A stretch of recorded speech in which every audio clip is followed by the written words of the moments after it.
Hello mga kabis, mga kalodi, magandang tanghali po sa inyo lahat. Hi ma'am. Ay, Lodi, Store 14, nakakadali, Partimore Pasay City. Yan. Alright, babalita ko lang po sa inyo, meron tayong mga bagong dating. Ito, pakita ko na po. So, ito po yung ating mga tinatawag na mga freshwater bamboo shrimp. Ito po siya.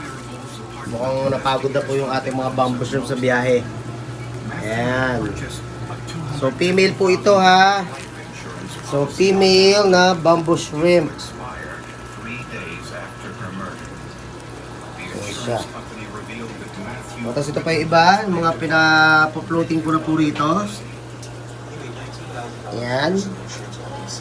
Kung sino po ang mga naghahanap sa inyo ng mga bamboo shrimp yan, available po dito sa ating shop, alright? Dito yan sa stall number 14, Aqualand Alley, Cartimar, Pasay City.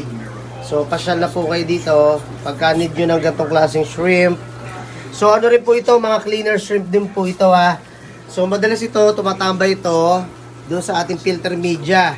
So, kung saan bumabagsak yung mga water at kung saan may mga filter. So, yun ang mga favorite ng tambayan para doon kainin nila kung ano yung mga pwede na makain doon. Alright? So, yan. Kaya helpful din po ito sa inyong aquarium. Medyo malaki po sila ha. Meron po tayong size ng around mga more than 2 inches. Tapos meron na mga nasa more than 1/2 inch lamang tulad ito. Kaya mga nasa 1/2 I think 1 inch pala, sorry, 1 inch. Ayan, ito mga nasa 1 inch so. Yan, yan siya. Pero karamihan malalaki po ang dinala sa atin. Ayan, ito pa isa.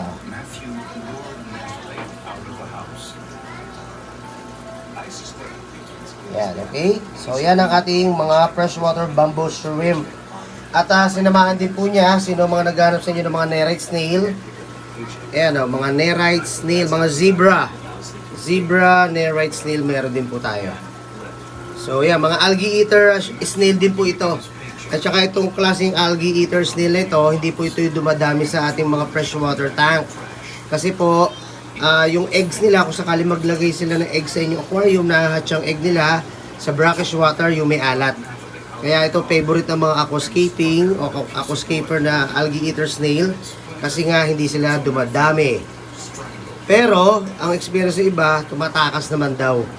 Anyway, para hindi sila tumakas, make sure na maraming algae dun sa inyong aquarium bago kayo maglagay nito para hindi sila umalis. Alright? Okay, kailangan marami sila makakain na algae sa inyong aquarium.